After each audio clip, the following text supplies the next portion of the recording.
Cuba cek masuk tak? Mana? Amanah. Set dia tengah loading.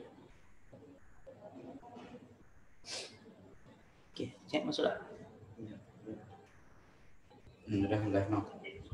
Ada? Okey, dah.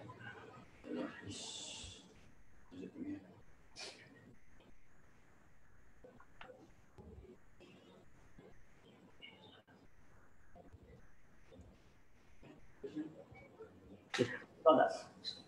Tengok, kayak mana tengok. Kayak cross pun. Tengok kat perspektif pula. Seminit ni macam mana? Tu tak ready cara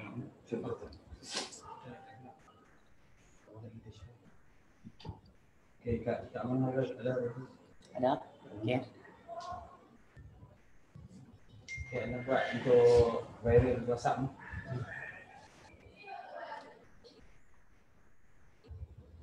Ini untuk apa?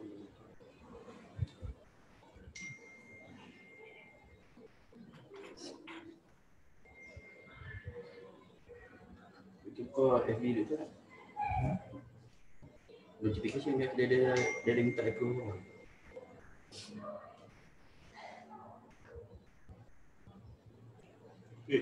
Ada tak? FB dia sah. FB dia sah. Ada notification dia minta approve apa. Ada notification. Biar.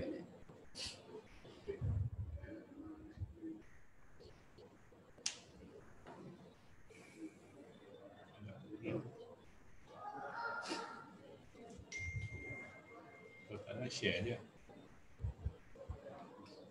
Assalamualaikum Tok Sri. Waalaikumsalam warahmatullahi. Okey, dah dengar suara no. Okey, boleh dengar. Kita akan mula sharp go 9 Tok Sri. Okey. Beberapa minit daripada sekarang. Ke 9 tak. 9 dah. Okey. Okey, baik. Okey, boleh kita mula Tok Sri? Boleh insya-Allah. Okey. Assalamualaikum warahmatullahi wabarakatuh. Salam sejahtera kepada semua yang mengikuti live FB daripada page Amanah Ni Kedah, page Perspektif dan juga page Mukhlis Mahathir FC. Jadi hari ini adalah hari 28 Mei 2020, hari Khamis, bersamaan dengan 5 Syawal. Selamat Hari Raya Tok Sri. Masih di mood raya. Okey, jadi live FB hari ini Tok Sri adalah khusus kita nak bincang satu topik yang saya kira sekarang sangat panas, sangat hangat diperkatakan. Itu isu pembalakan di Negeri Kedah. Jadi tajuk perbincangan kita pada hari ini adalah isu balak Kedah, Mukhlis Mahathir menjawab Sanusi. Itu tajuk dia Tok Sri. Tok Sri, saya ingat untuk kita mulakan discussion kita, perbincangan kita, mungkin ada baiknya kita mula dengan dari segi geografi Tok Sri. Di mana kedudukan hutan simpan Ulu Muda dan berapa keluasan dia dan apakah signifikan kepada konteks ni Kedah ataupun wilayah utara, bukan sahaja Kedah tetapi termasuk Penang dan juga Perlis. Jadi untuk supaya sebahagian daripada rakyat kita, rakyat Kedah saya ingat dapat tahu. Tapi mungkin mereka-mereka yang berada di luar Kedah tidak berapa jelas di manakah kedudukan dan luas tentang HUSM ni, hutan simpan Ulu Muda. Sila Tok Sri. Assalamualaikum warahmatullahi wabarakatuh. Dan saya ucap terima kasihlah kepada Datuk Ismail kerana telah mengatok untuk kita bincang sikit mengenai satu topik yang saya ingat agak hangat sejak kemarin kot. Jadi seperti mana yang kita maklum, ada satu kenyataan yang telah dibuat oleh Yang Berhormat Menteri Besar Kedah baru-baru ini yang menyatakan secara secara umumnya bahawa atas sebab keputusan Kerajaan Pakatan Harapan sebelum ni untuk menghentikan aktiviti pembalakan di khususnya hutan simpan Ulu Muda, maka kerajaan negeri terdedah kepada tuntutan pampasan dan dikatakan bahawa tuntutan pampasan ini berjumlah 1 bilion ringgit. Itu pagi kemarin ada hari Selasa, minta maaf. Jadi hari Selasa tu petang tu kita dengar berita ni. Lepas tu masuk pula hari Rabu lepas mesyuarat Exco dalam satu sidang media, angka tu meningkat pula menjadi 1.5 bilion ringgit. Jadi tambahan 500 juta ringgit dalam tempoh 24 jam. Jadi yang ini sangat mengejutkan. Saya sendiri telah mengeluarkan satu pernyataan menafikanlah dakwaan Menteri Besar bahawa kononnya kerajaan negeri terpaksa melakukan sesuatu lah untuk mengelak daripada tuntutan pampasan yang berjumlah satu angka yang begitu luar biasa lah. Jadi secara umumnya kita tahu bahawa hutan simpan Ulu Muda ni antara hutan simpan hutan dara kata, yang tak disentuh. Banyak lagi kawasan-kawasan mempunyai pokok-pokok yang bernilai tinggi. Bagi pembalak ni memang dia mungkin terliok lah kalau dia tengok pokok di hutan simpan Ulu Muda ni. Jadi kawasannya seluas 123,855 ekar. Ya. Satu kawasan yang begitu luas sekali. Ini barulah kawasan tadahan ayak di hutan simpan Ulu Muda itu. Kita kena tahu yang di dalam hutan simpan ni ada pula empangan, ada tasik dan juga empangan Ulu Muda. Dari situlah kita sebenarnya mendapat sumber air mentah, air bersih, disalurkan pula kepada sebahagiannya kepada empangan Pedu. Ya. Jadi dan sebahagiannya pula untuk memberi bekalan air yang mencukupi kepada 3 keperluan, iaitu untuk domestik, iaitu keperluan kita seharian, kemudian keperluan pertanian, ya, untuk sawah-sawah bendang kita, dan yang ketiganya untuk industri. Jadi ianya sangat penting, dan bila disekalikan dengan di kawasan Bukit Sayong belah utara Ulu Muda pula, yang itu berjumlah 20,240 ekar, ya, hutan simpan Bukit Sayong.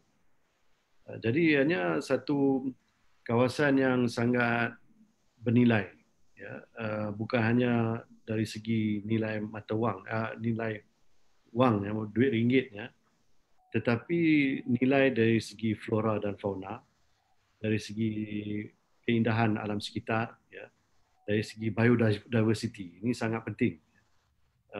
Kerana sebenarnya kita mesti sedar bahawa Kedah mempunyai khazanah hutan yang bernilai tinggi. Banyak spesies haiwan dan pokok-pokok yang luar biasa yang tak dijumpai di tempat-tempat lain. Dan oleh sebab itu kita membuat keputusan pada bulan Mac 2019 lagi.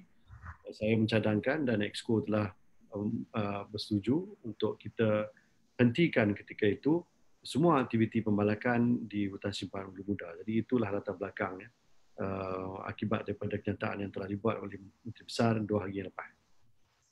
Mungkin kalau saya boleh beri sedikit dari segi angka-angka, Datuk Seri. Satu kawasan tadahan air untuk bukan saja Kedah tetapi untuk Penang dan juga Perlis. Ya. Dan ia membekalkan sejumlah lebih kurang 80% air kepada Penang, 96% kepada Kedah dan 70% kepada Perlis. Ya. Itu meliputi lebih daripada 4 juta orang. Ya. Dan pada masa yang sama dia juga membekalkan sumber pengairan kepada Mada. Dengan Mada sebagaimana yang kita maklum, membekalkan sekitar 40 hingga 50% beras kepada negara. Ya. Dan sebagaimana yang Datuk Seri sebut tadi, terdapat spesies 117 spesies Datuk Seri. 170 spesies burung dan juga 10 kawasan sirakaja. Ya. Jadi inilah kepentingan kawasan hutan simpan Ulu Muda yang saya difahamkan bahawa Datuk Seri semasa pentadbiran Datuk Seri meluaskan lagi daripada asal yang agak kecil, meluaskan lagi kawasan hutan simpan itu disebabkan oleh kepentingan tadi. Dan saya kira selain daripada perluasan itu, yang pertama tadi Datuk Seri menyebut bahawa kita tidak membenarkan pembalakan. Yang kedua, Datuk Seri telah meluaskan lagi kawasan tadahan itu semata-mata untuk memberi kepentingan kepada sejumlah besar yang saya sebutkan tadi. Apa komen Datuk Seri? Ya, kita mendapat pandangan daripada pelbagai pihak, antara lain daripada masyarakat yang duduk berhampiran dengan kawasan Ulu Muda.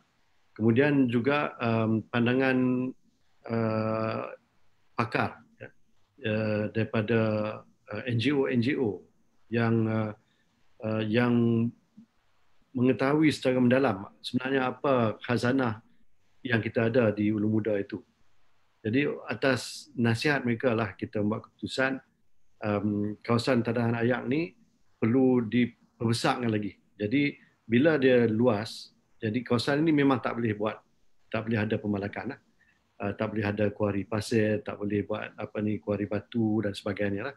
Jadi kawasan itu memang diperluaskan lebih 200% lebih lah. Kemudian satu lagi perkara yang kita buat telah diputuskan ni ialah biasanya kawasan reserve lembangan sungai. Jadi yang ini pun penting. Dia katalah satu sungai itu lebarnya 10 meter. Jadi amalan dulu kiri kanan sungai itu kita panggil dia lembangan sungai. Jadi kita ambil reserve 10 meter juga. Jadi luas sungai itu 10 meter, tambah lagi 10 meter belah kiri, 10 meter belah kanan. Jadi dalam perbincangan kita dan termasuklah di mesyuarat jawatankuasa hasil bumi yang saya fungsikan hingga awal bulan ni, kita buat keputusan bahawa reserve tu disekali gandakan lagi. Jadi katalah luas sungai tu 10 meter, jadi kiri kanan tu kita ambil 20 meter, 20 meter. Jadi lagi luas. Jadi maksudnya dalam kawasan reserve ini tidak boleh ada sebarang aktiviti pembalakan. Jadi dengan cara itu kita menjamin kelestarian sungai. Satu, kita tak mencemar sungai kerana sungai itulah yang menjadi sumber bekalan air nanti yang sampailah ke seluruh negeri Kedah dan Pulau Pinang dan Perlis. Dan yang keduanya, kita mengelak daripada berlakunya kehakisan tebing sungai. Jadi yang ini pun penting kerana maklumlah bila dah terhakis ni pokok akan tumbang, dia akan sekat sungai, sungai jadi sumbat dan macam-macam lah. Jadi kita dapat elakkan.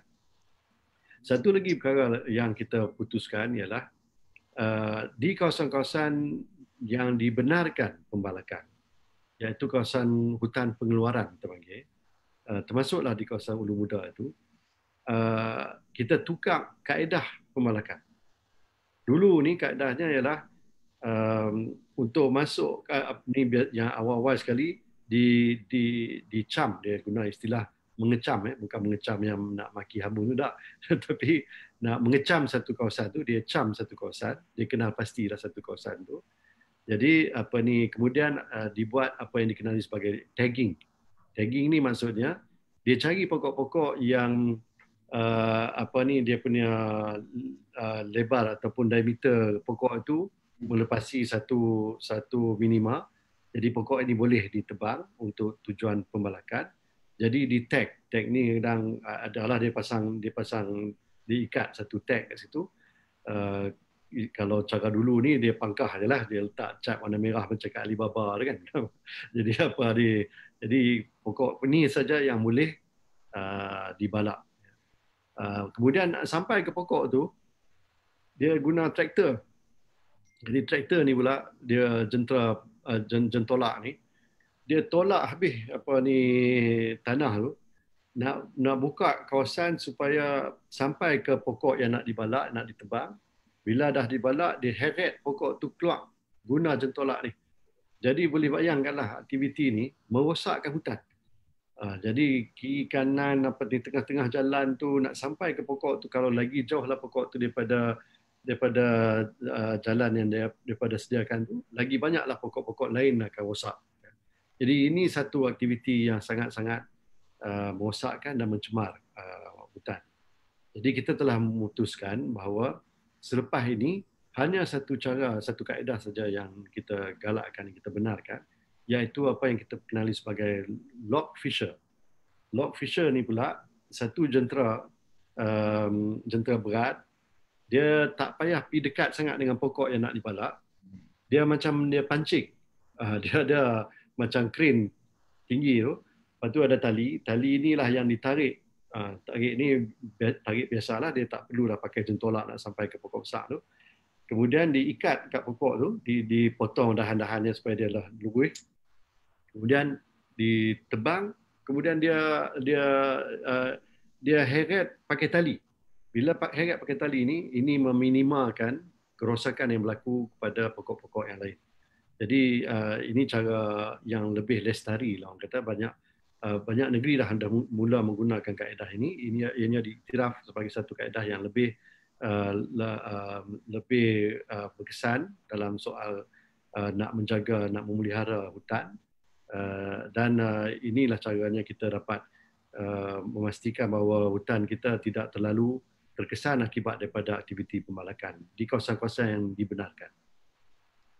Jadi saya kira apa yang Datuk Seri buat adalah untuk memastikan bahawa kawasan tadahan ini tidak dikacau ganggu, bermula daripada dengan tidak membenarkan kawasan yang tidak boleh dibalak, tidak dibenarkan, menambah keluasan kawasan hutan simpan dan juga menambah reserve lembangan sungai. Dan kawasan yang boleh balak pun teknik tertentu untuk memastikan bahawa kawasan yang batang-batang balak yang telah ditag tadi dibalak secara tidak merosakkan di sekitarnya, untuk memastikan bahawa keseluruhan lembangan itu kita jaga sungguh-sungguh. Ya. Dalam tak sampai 10 hari ni, Yang Amat Berhormat Menteri Besar yang baru, seolah-olah tak ada idea lain, seolah-olahnya sebegitu. Itu yang dia nampak. Apa yang Datuk Seri sebut tadi jelas kepada kita. Saya ingat orang yang rasional, Datuk Seri, tidak akan sanggup mengganggu untuk sebab kesannya pada 4 juta lebih tadi. Kesannya pada madam, kesannya pada flora dan fauna. Jadi kalau kita masih ingat, Datuk Seri, semasa isu Gunung Pulai. Kepentingan Gunung Pulai dari segi alam sekitar berbanding dengan hutan Ulu Muda ini sudah tentu, saya ingat dalam 1% pun tak sampai. Sebab penduduknya sekitar berapa buah kampung sahaja, berapa buah rumah sahaja. Itu pun riuh rendah pada masa itu. Untuk memastikan bahawa, dan akhirnya bukan sebab apa pun, memang dasar kita yang tidak ingin mengganggu gugat kelestarian alam sekitar, akhirnya kita membuat keputusan untuk membatalkan kuari batu kapur di Gunung Pulai. Jadi kalau nak banding dua tu, kita nampak sangat yang Gunung Pulai tu riuh rendah hari tu lah, kan, riuh rendah hari tu, dan hari ni depa sunyi sepi, Datuk Seri. Dan pada masa yang sama, untuk justify depa nak melihat semula untuk nak pembalakan ni, untuk nak justify tu main dengan tuntutan tadi. Tuntutan 1 bilion, lepas tu 1.5 bilion. Ketua Pemuda PAS, Datuk Seri, menyebut 1.8 bilion. Popular dah. Tambah lagi. Jadi angka-angka tu dari mana, Datuk Seri? Adakah pada pandangan saya melihat satunya ketidakmampuan Yang Amat Berhormat Menteri Besar baru untuk melihat sumber kepada ni Kedah, lalu dia nampak hutan semata-mata, dan apa ulasan Datuk Seri apabila dia kaitkan dengan tuntutan daripada mereka-mereka yang telah kita luluskan dahulu ni dengan 1 bilion, dengan 1.5 bilion, 1.8 bilion. Apa pandangan Datuk Seri? Yang pertamanya saya nyatakan bahawa dalam kenyataan media yang telah saya buat kemarin, saya jelaskan bahawa kita telah mengadakan mesyuarat jawatankuasa hasil bumi sebanyak 3 kali. 3 kali ini sebab apa? 3 kali ini dalam tempoh 3 minggu. Jadi apa sebabnya? Sebab begitu banyak sekali fail-fail yang perlu kita perincikan, lepas tu kita nak buat keputusan. Kerana isu pembalakan di Ulu Muda ni dah tertangguh agak lama, lebih pada setahun. Jadi oleh kerana itu kita rasa dah tiba masanya lah untuk kita buat satu keputusan berdasarkan kepada apa yang telah saya umumkan dalam sidang Dewan Undangan Negeri bulan 10 tahun lepas sewaktu membentangkan bajet 2020. Jadi di dalam keputusan mesyuarat jawatankuasa hasil bumi ini, kerana fail dia begitu banyak, itu yang sebabnya saya terpaksa buat mesyuarat minggu depan. Lepas tu yang tu pun tak habis lagi, sekali lagi minggu depan tu pun buat mesyuarat lagi. Akhirnya barulah selesai semua fail-fail tu. Dan keputusannya sangat, saya ingat sangat baik sekali, sangat tepat, kerana kita menetapkan satu formula bagi setiap keadaan. Ada kawasan-kawasan yang telah diluluskan oleh kerajaan-kerajaan terdahulu. Dalam kerajaan Pakatan Harapan tak ada kelulusan baru. Kita tak membuat sebarang kelulusan baru untuk memberi konsesi pembalakan kepada mana-mana pihak. Tetapi kita terpaksa mewarisi keputusan yang telah dibuat oleh kerajaan-kerajaan terdahulu, baik daripada Barisan Nasional sampailah ke zaman kerajaan PAS dulu. Malah sebelum tu pun, yang kerajaan BN sebelum PAS pun masih ada lagi isu-isu yang tertunggak yang perlu diselesaikan. Jadi kita lihat semua itu, dan ada kompartmen ataupun kawasan hutan pengeluaran yang sekarang ini terkesan akibat daripada keputusan kita untuk meluaskan kawasan tadahan ayak. Jadi dulu tak masuk dalam kawasan tadahan ayak, tapi bila kita luaskan ni terkena kat kawasan dia. Jadi macam mana kita nak buat ni? Wah, dia dah bayar premium. Jadi bukan salah dia lah. Ini nak kata salah kita pun tidak, kerana kita telah buat satu keputusan mengenai dasar. Jadi kita tanya syarikat ni, yang pertamanya, kalaulah dia tak habis bayar premium, kita bagi dia satu tempoh, contohnya sebulan, untuk melahirkan semua hutang-hutang dia. Jadi kalau dia dah bayar 90% katakan, jadi 10% lagi ni dia kena habis bayar lah. Kemudian kalau dia terkesan akibat daripada pelebaran kawasan tadahan ayak itu, maka kita minta dia cam kawasan lain di luar tadahan ayak, kawasan tadahan ayak, dan yang tu kita boleh proses. Jadi yang itu satu benda yang sedang dibuatlah kita, dan kita hasil daripada mesyuarat jawatankuasa hasil bumi itu, saya ingat semua syarikat-syarikat ini telah dimaklumkan mengenai keputusan jawatankuasa tersebut. Jadi mereka pun dah mula bergerak. Respon atau maklum balas yang saya terima daripada semua pihak, semua syarikat-syarikat pembalakan yang dapat konsesi ini, ialah mereka berpuas hati dengan keputusan yang telah dibuat oleh jawatankuasa hasil bumi. Tidak ada satu tuntutan pun yang terhasil akibat daripada keputusan kita itu. Manalah tahu, mungkin ada yang tak puas hati ke, dia kata benda ni tak adil ke apa ke, jadi dia nak ugut kita, nak hadap kita ke mahkamah ke. Tak timbul langsung. Jadi bila tak timbul ni, maksudnya dia terima baik keputusan kita itu kerana keputusan itu membantu dia selesai masalah dia. Bab kita pun kita tak terpaksa nak kena pulangkan balik duit, kecuali kalau dia sendiri tak mau buat dah, katalah dia hanya bayar 10% premium, dia tak bayar habis. Kita akan tanya dia nak habis bayar ataupun tidak. Kalau dia kata tak mau, tak tahulah, mungkin masalah COVID ke, ekonomi agak lembab ke, mungkin dia kata tak jadi buatlah, kerajaan ambil baliklah tanah ni. Jadi yang itu saja keadaan di mana kita bolehlah bayar balik yang premium 10%, 20% yang dia bayar tu. Yang tu pun tak banyak. Dia tak akanlah sampai mencecah puluh-puluh juta, tak ada. Benda tu jauh sekali lah sampai bilion-bilion tu.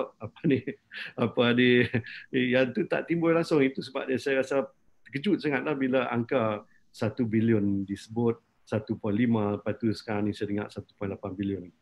Satu lagi perkara saya nak sebut ialah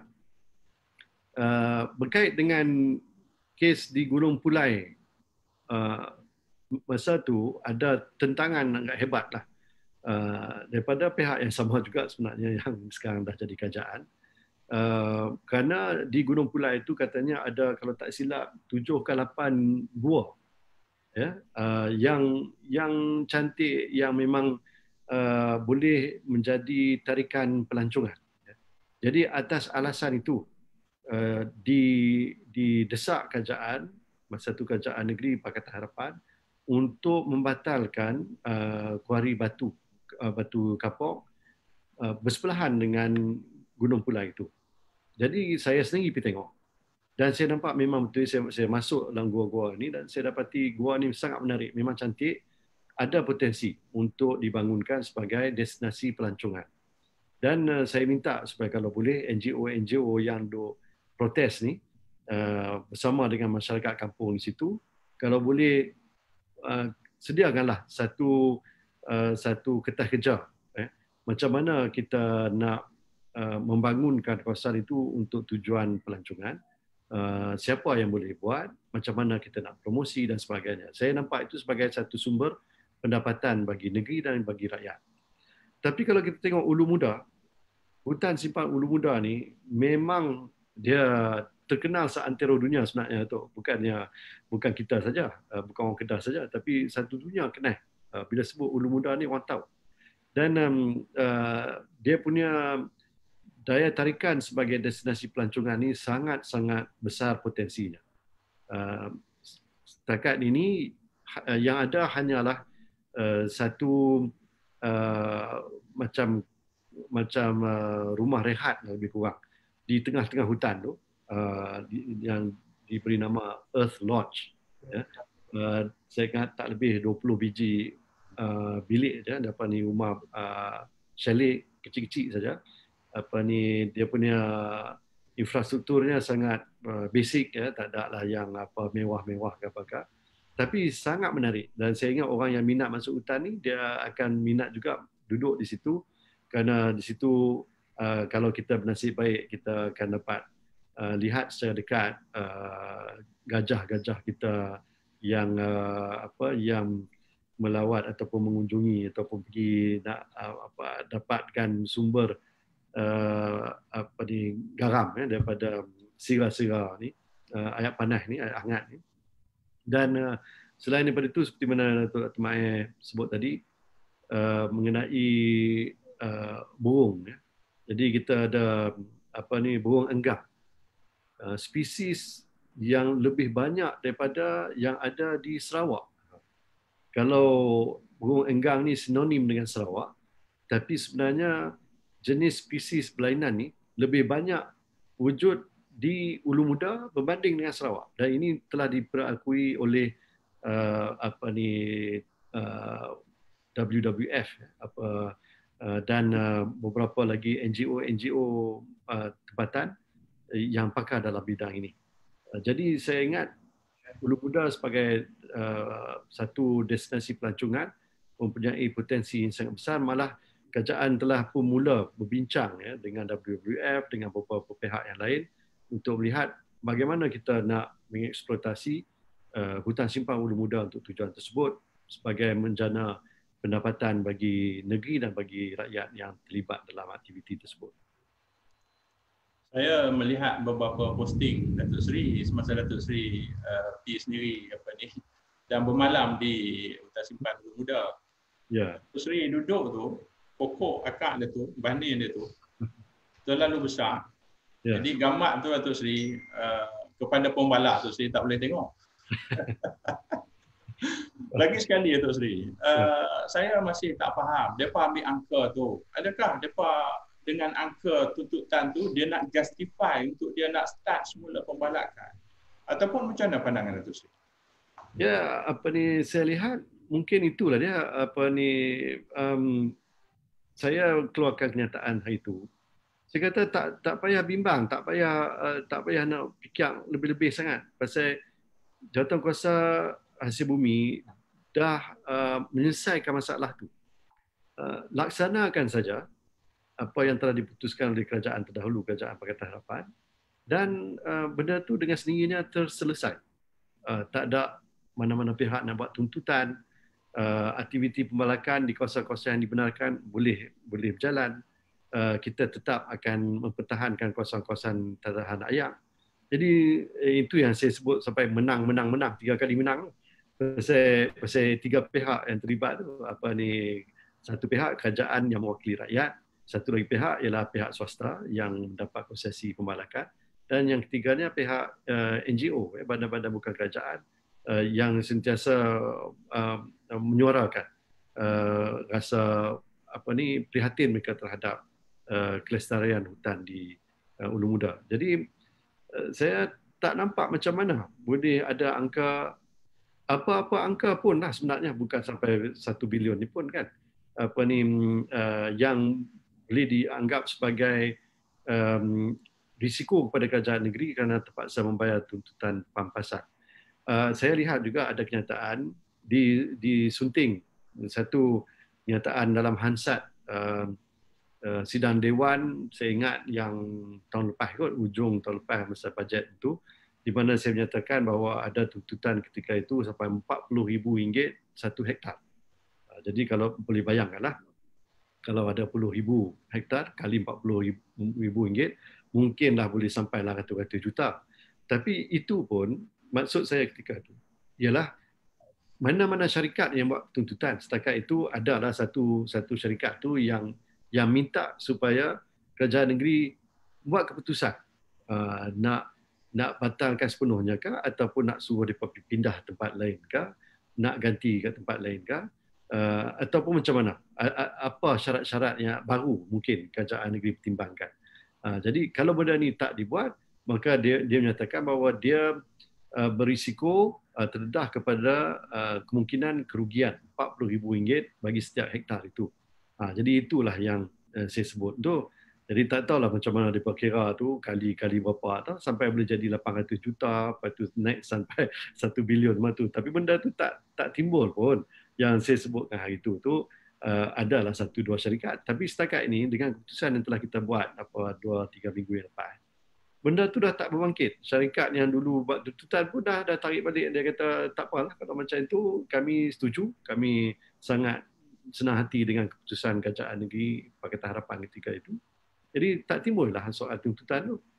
Jadi memanglah saya pun risaulah bila saya dengar kenyataan tu, macam seolah-olah nak menghalalkan, nak mengiyakan tindakan untuk membalak di kawasan-kawasan yang baru. Saya juga sebut dalam kenyataan saya, kita ni tertakluk kepada had tertentu, lebih kurang 3,300 hektar ataupun ekar, minta maaf, setahun. So kuota tu dah terpakai dah, tak ada lagi dah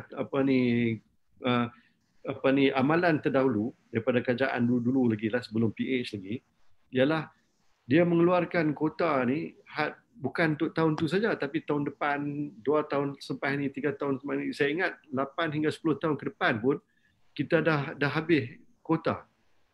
Kita dah tak boleh dah meluluskan lesen ataupun konsesi baru kepada mana-mana pihak.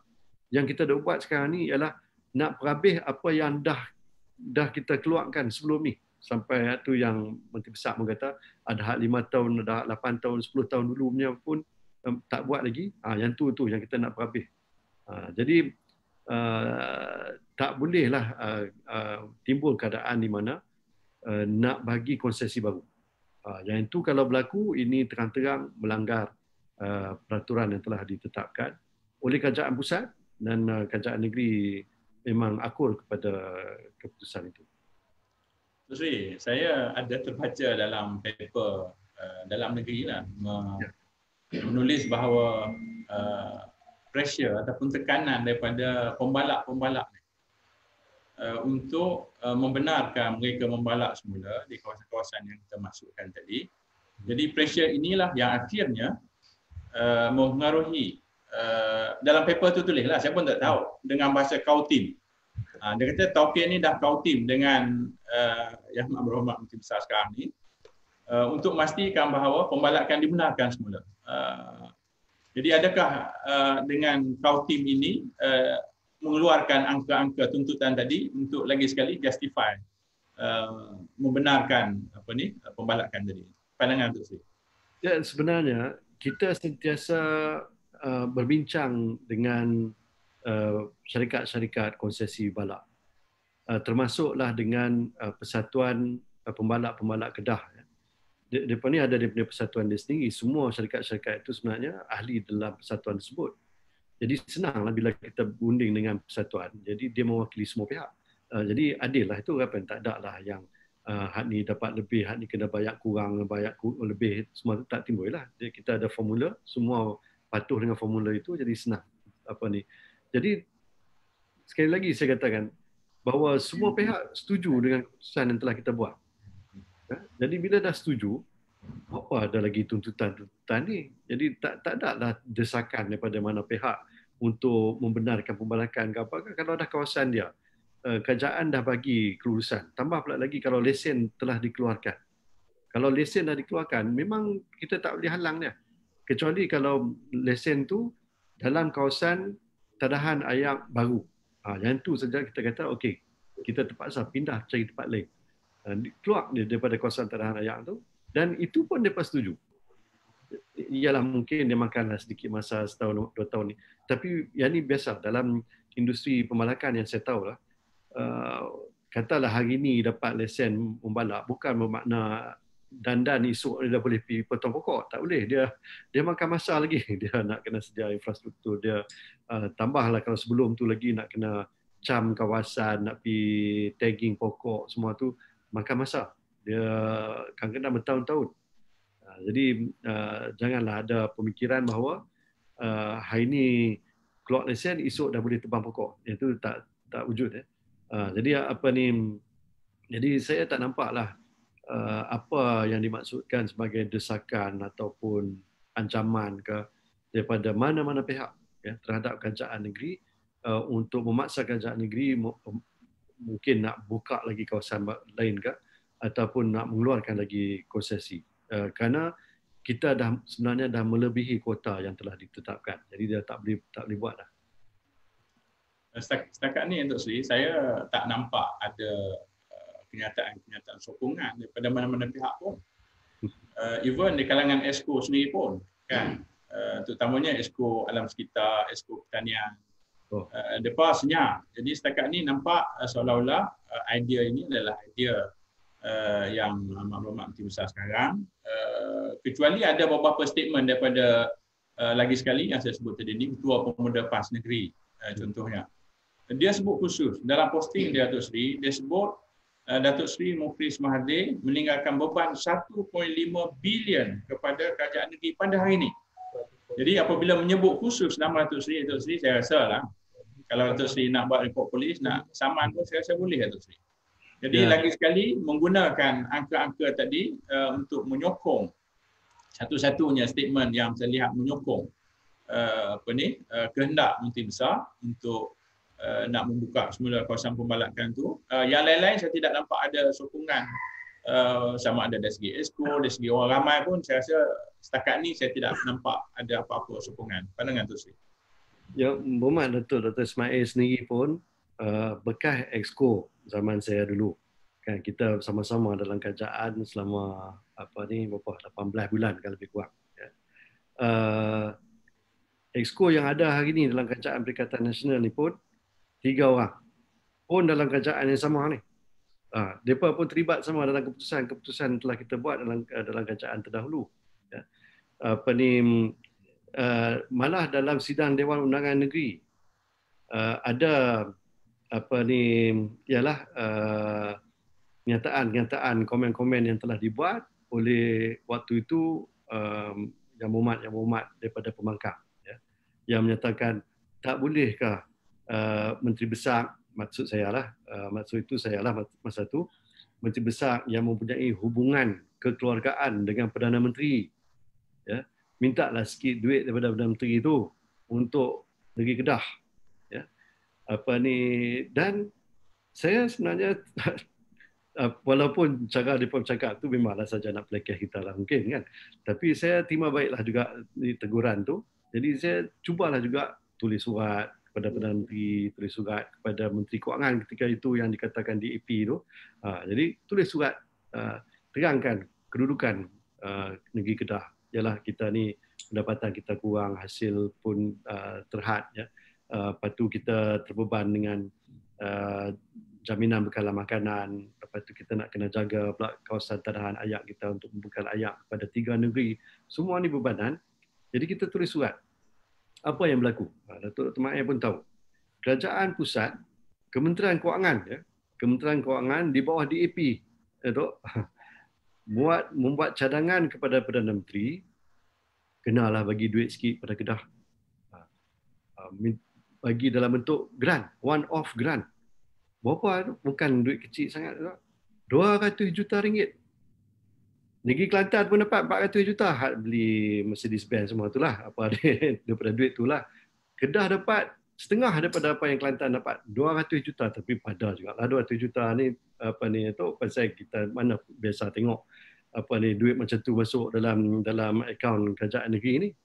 Jadi 200 juta ringgit sudah ada dalam akaun kerajaan negeri Kedah yang telah diambil alih oleh Perikatan Nasional, iaitu kerajaan PAS pada hari ini. Jadi nak kata kerajaan Kedah ni tak ada duit ni tak betul lah. Kan? Ada. Kami pun tak ada nak belanja. Pasal duit tu masuk 25 hari bulan Disember 2019. Kan tu? Yang kita dan belanja ni sikit-sikit masuk zaman PKP ni, masa COVID ni. Kita bolehlah keluar duit daripada yang tu jugalah untuk belanja bagi kat rakyat, bantuan bekalan makanan. Ada juga yang tak bayar lagi, tapi kita harap boleh bayar lah. Tujuan dia untuk rakyat. Tak ada lah kita pakai nak beli kereta untuk expo, tak ada lah benda macam tu kan. Tapi jadi apa sebabnya kerajaan sekarang ni, kerajaan PAS ni boleh rasa macam kerajaan negeri ni tak ada duit, jadi kita nak kena balak. Padahal legasi yang kita tinggalkan, legasi kerajaan Pakatan Harapan dan juga legasi Tun Mahathir sebagai Perdana Menteri, legasi juga Yang Berhormat Lim Guan Eng masa tu Menteri Kewangan daripada DAP, yang dikatakan DAP ni memang perosak lah sebagainya. Mereka yang bagi duit kepada kerajaan negeri. Dan duit tu ada lagi, cek dalam kantong kerajaan negeri tu ada. Jadi saya tak nampaklah apa sebabnya timbul satu keadaan yang begitu mendesak. Kita ni macam kerajaan negeri tak ada duit, nak berhutang ni, gaji tak dibayar kononnya. Jadi kita nak kena tebang pokok. Yang tu saya ingat satu helah, dan bila dikaitkan dengan nama saya kononnya berhutang 1.5 bilion ni, itu satu fitnah yang kita sama sekali tak boleh terima lah. Jadi janganlah buat pernyataan-pernyataan yang tak langsung berasas itu. Kerana semua kita baru saja 10 hari yang lepas kami kerajaan, jadi kami tak ada lagi lupa angka-angka yang ada ni. Masih duk ingat lagi. Mesyuarat Exco pun sampai ke akhir ni kita masih lagi duk mesyuarat. Jadi kita tahu. Jadi jangan kata kami tak tahu. Jadi kami ingat lagi, kami tahu. Jadi kalau angka tu tak pernah timbul zaman kami 10 hari lepas, macam mana boleh timbul sekarang ni dalam tempoh 10 hari? Saya melihat kepada laporan-laporan Datuk Seri, satunya laporan media dan netizen di Facebook, di media baru, ramai yang tidak bersetuju dengan pandangan Yang Berhormat Datuk menteri besar sekarang, Jadi apabila media melaporkan, laporan media itu pada saya adil dan tidak ada apa-apa fitnah. Ya. Tapi apabila laporan ini tidak memberi sesuatu yang positif kepada menteri besar yang ada sekarang, lalu dia mula menyalahkan rakan-rakan netizen, rakan-rakan yang berada di alam maya. Jadi itu yang dia buat sekarang. Saya nampak tu. Ya. Saya ingat yang itu maksudnya dah ada hujah lah yang meyakinkan. Bila dah tak betul, kadang-kadang orang bila dah tersilap cakap, dia bukan nak tarik balik, dia telanjur lagi, dia ke depan lagi. Jadi had 1 bilion boleh jadi 1.5, lepas tu jadi 1.8, jadi semakin besar tu kononnya orang akan lupa lah. Jadi benda tu tak berlaku. Saya ingat netizen pada hari ini semua cerdik. Ya, dia boleh dapat maklumat di atas jari dia saja. Dengan handphone dia saja dia boleh terima berita-berita.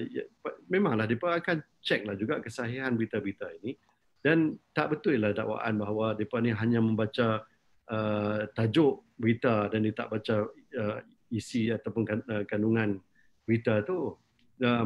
Kita pun rasa pelik kenapa dalam media perdana satu laporan berita boleh dikeluarkan, lepas tu ditarik balik, dah tak ada lah pula dalam laman web dia. Jadi adalah benda yang tak kena tu. Jadi jangan salahkan kita kalau kita memberi reaksi kepada satu laporan yang datang daripada media perdana, yang kita harap sentiasa melaporkan berita yang sahih sajalah, kan tak ada lah berita palsu, fake news dan sebagainya.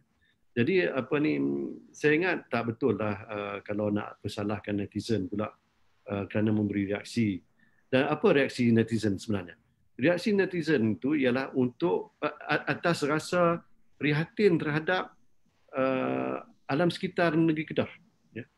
Dia rasa bimbang mengenai pemeliharaan dan pemuliharaan hutan. Jadi kat mana yang salah tu? Jadi kalau dia persoalkan, jawab sajalah dengan cara yang berhemah. Dah jadi kerajaan ni, dah bukan pembangkang.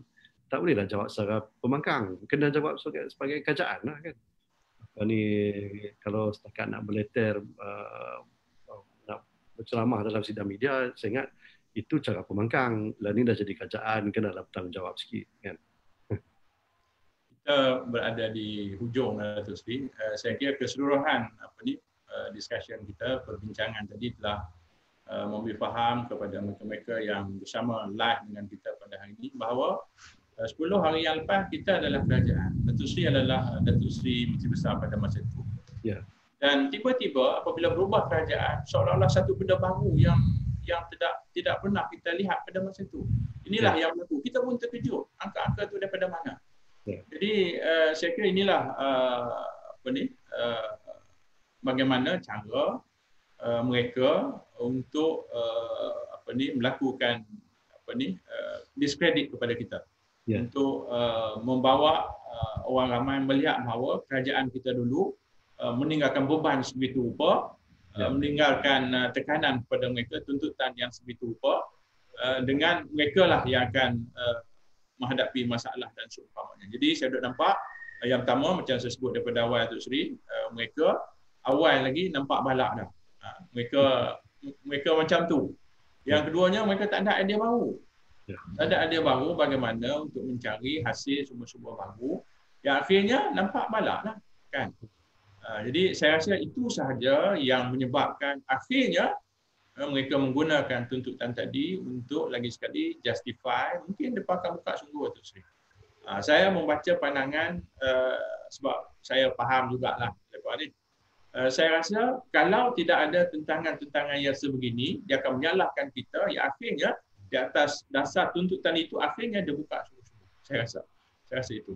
Jadi Datuk Seri, saya kira netizen di luar sana, rakan-rakan kita yang mengikuti live daripada FB ini, saya harap jelas dengan penerangan yang diberi oleh Datuk Seri Utama Muhyiddin Mahathir tentang isu balak yang hangat diperkatakan. Sepatutnya tak hangat pun, sepatutnya tak ada isu pun.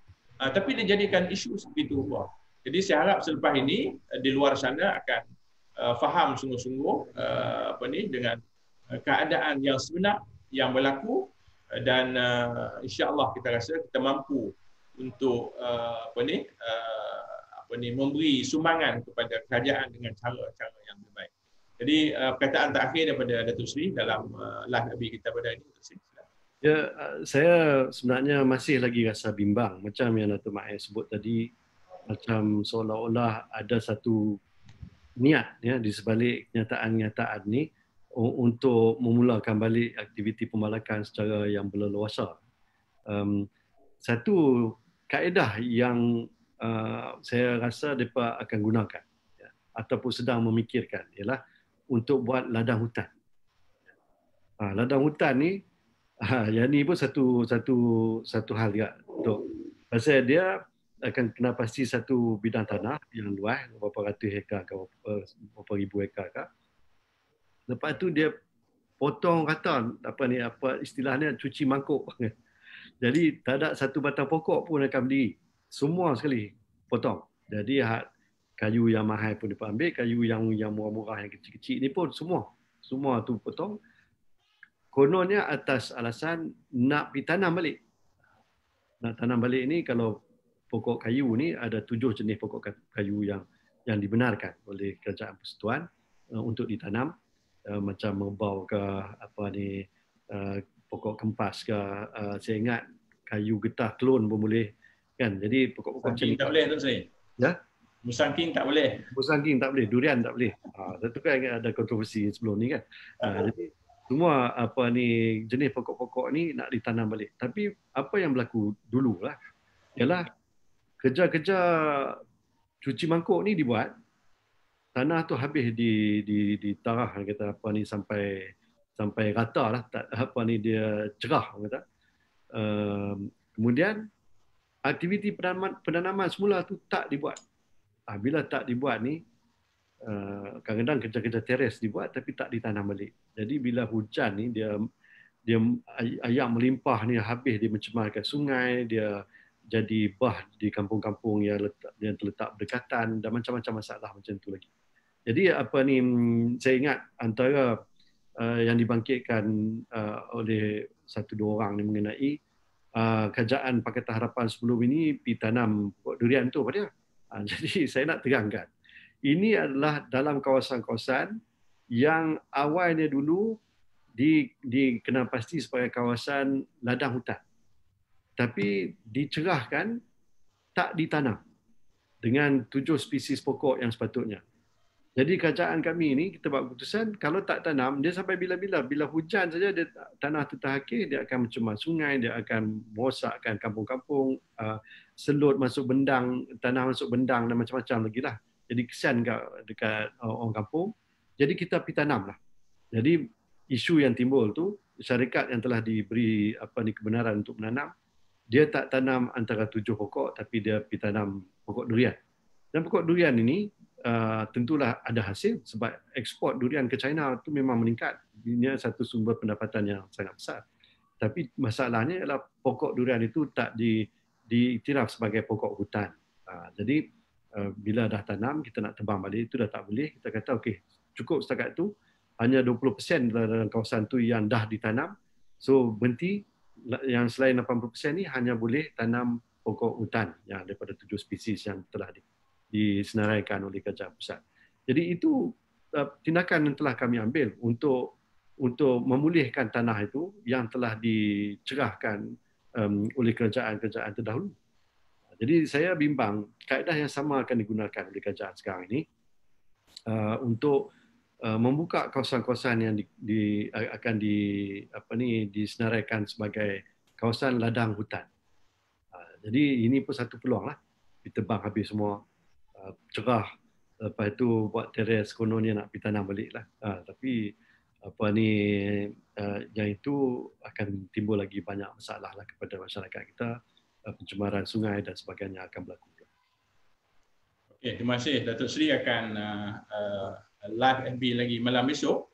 Jadi saya kira kepada mereka-mereka yang belum dapat maklumat pada hari ini ataupun masih belum jelas dengan apa yang kita bincang tadi, untuk bersama-sama dengan Datuk Seri pada esok malam pukul 10. Ya, jadi saya terima kasih banyak-banyak kepada Datuk Seri bersama dengan kita. Semoga usaha berterusan kita memberi faham kepada masyarakat untuk memastikan bahawa akhirnya masyarakat mendapat pendidikan yang betul, mendapat maklumat yang betul, kerana dengan maklumat dan pendidikan betul itu mampu untuk mereka membuat keputusan yang tepat dan betul. Saya ucap terima kasih Datuk Seri. InsyaAllah kita jumpa lagi Datuk Seri. Sekian, wabillahi taufiq wal hidayah. Assalamualaikum warahmatullahi wabarakatuh. Waalaikumsalam warahmatullahi wabarakatuh.